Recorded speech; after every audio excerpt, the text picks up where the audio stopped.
Hello everyone, and welcome to this video. My name is Nienke van Uffelen. I'm a postdoctoral researcher at the Faculty of Technology, Policy and Management at the TU Delft. My work focuses on energy justice, and today I'll be guiding you through this important and upcoming topic. So, what exactly is energy justice? In this lecture, you'll learn about the 4 key concepts at the core of energy justice. We'll explore what these concepts mean, how they can be applied, and how they can be sometimes misunderstood. So energy justice is a relatively new field actually in academia. As the name suggests, it's about applying the idea of justice to energy technologies, systems and policies and even communities. In 2013, the first key academic paper discussed the connection of justice with energy. And since then, the field has grown rapidly and become very interdisciplinary, involving engineers, policymakers, social scientists, designers, and importantly philosophers, since justice itself is of course a deeply philosophical concept. Researchers in energy justice generally have 2 aims. First, there is a descriptive aim, to explain real-world energy conflicts. Why a certain project, for example, face resistance, why certain people protest against energy policies, against energy technologies, the descriptive aim. Second, there's also a normative aim, to help shape and transform energy systems, technologies and policies in such a way that they are fairer and more just. In other words, it's not only about understanding the world as it is, but also about imagining how it should be. Let's look at the 4 concepts of energy justice, the 4 core concepts. They are distributive justice, procedural justice, restorative justice, and recognition justice. These 4 categories, they help us make the abstract idea of justice more concrete. To make these concepts a bit clearer, let's use a simple and fictional example. Imagine a village with 100 households and 500 units of energy to be distributed. First, we have distributive justice. And this is about the benefits and burdens, in this case energy, are shared among members of society. So, do we distribute energy equally, giving every household 5 units, for example? Or do we consider people's needs, giving more energy to those who need more energy, for example, because they work from home, because they have a disability? In other words, do we distribute equally or do we aim for equity so that everyone has the same opportunities and the same quality of life? Another option altogether, distributions of energy can also be based on what people deserve. So some households may claim they deserve more energy than other households, for example, because they do a lot of good work for the community or because they help build the energy infrastructure in the first place. So deciding what's deserved, though, can be very tricky, and that can result in inequalities and inequity.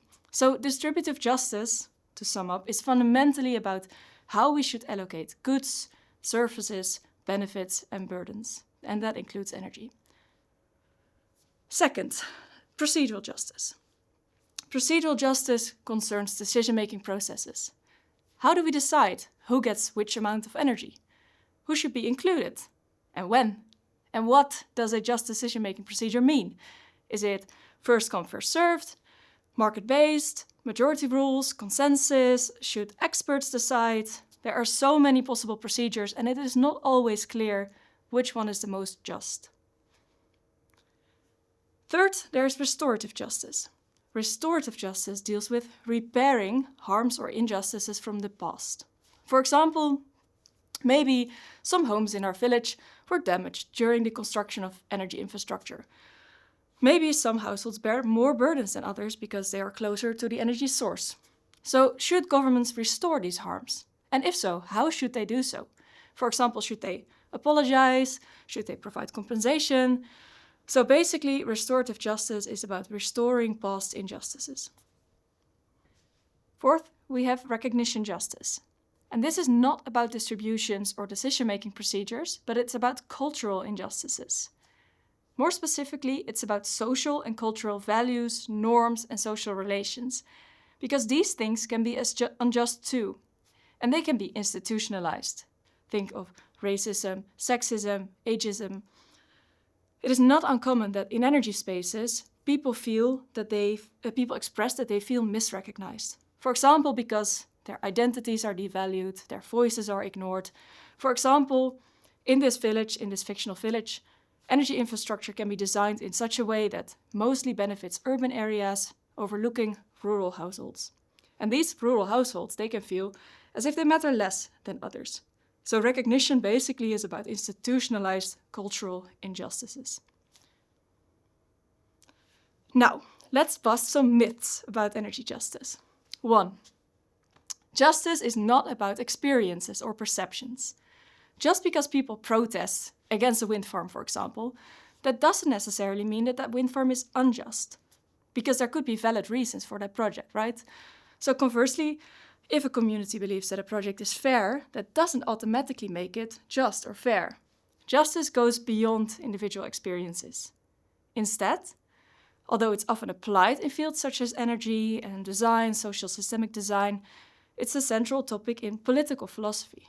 And justice is generally a property of institutions, of societies and systems, rather than individual acts. For example, if someone leaves their lights on at night, well, that might be considered wasteful or irresponsible, but not necessarily unjust, right? Injustices arise when institutions or technologies or systems systematically disadvantage certain groups. 2. Justice cannot be measured directly. We can measure inequalities, of course, like energy poverty, but justice in itself is a normative evaluation, a moral judgment, not an empirical thing. For example, we might say energy poverty is unjust, but saying that requires moral reasoning. Justice isn't a property like the color blue, for example. It can't be quantified and observed in the same way. 3. Justice is not a simple checklist or a universally applicable tool. It is a shared, but also a contested concept. Morality is shared to some extent, right? Different groups can have different and sometimes conflicting views about what is just or unjust. Sometimes some people might see a wind park as a just infrastructure and others might strongly disagree.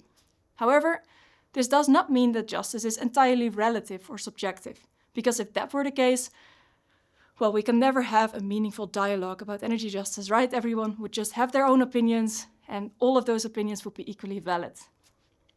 So, not everything goes. Our judgments about justice depend on arguments and reasoning. And we can talk about why we consider some things as just or unjust. And we can scrutinize these reasons and see if they are based on truths and see if they are valid. So, can we simply observe injustice in the world and fix it? Unfortunately, based on what I said, it's not so straightforward. And why is that? Well, there is a lot of normative uncertainty. There may be multiple defensible options, or sometimes there can be no clear solution at all. But why is that? Why is there normative uncertainty about justice? Well, there are several sources. On the one hand of this slide, on the left side, we have the core tenets of justice that we have discussed, right? The categories, procedural, distributive, and so on. On the other side of this table, we have various dimensions along which people may disagree. In other words, people can have different normative assumptions about the following things. First, knowledge. People can have different beliefs, and that affects what you consider as just or unjust. For example, if you believe that gas extraction in Groningen causes damage to buildings, you will think closing the field is a good idea. And if you don't believe that, well, there's no reason to shut down extraction, right? The second one is the subject of justice. Do we consider justice for humans only, or do we also consider justice for animals or for nature? For example, you might support a wind farm for the human benefits, but you can also consider its effects on birds, for example, and then your views on wind parks might change. Third, what is good for this generation, our current generation, may not be good and just for future generations. This really comes back in the debate, for example, about nuclear energy, which offers low carbon power now, but poses long-term ethical questions about managing radioactive waste. Then we have scale of justice. Very often, people have different scales of justice in mind, And that causes a lot of conflicts.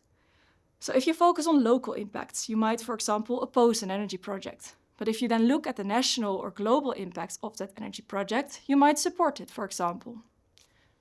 So in short, justice is a complex and often contested concept, and it entails many normative uncertainties. And it's not just about individual perceptions or measurable quantities, it's about how we structure and reason about our energy systems and energy policies. Thank you for your attention.